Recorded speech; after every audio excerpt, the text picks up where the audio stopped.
Kabrigada ang DPWH, DENR at PhilHealth. Ilan lang daw sa mga balak tutukan ng Senado sa gagawing budget deliberation. Brigada Ann Cortez, ibrigada mo! Brigada Live Report.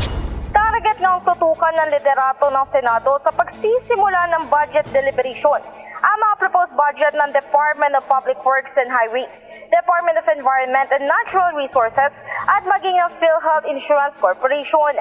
Ayon kay Senate President Cheese Escudero, bilang nais silang gawing climate adapted at resilient. Ang 2025 proposed national budget ay dapat lang masilip ang naging paraan ng paggamit sa flood control budget ng DPWH. Maliban pa rito, dapat limanong mabusisi nila ang mga naging programa, kaalaman at research ng DENR hinggil dito upang maiwasan na nga ang trahedyang naidulot ng Bagyong Christine. Samantala, balak ding alamin ng senador ang rason kung bakit marami pa ring mga Pilipino ang hindi nakikinabang sa benepisyo ng PhilHealth bagamat meron itong excess funds na nais pang ilipat sa National Treasury.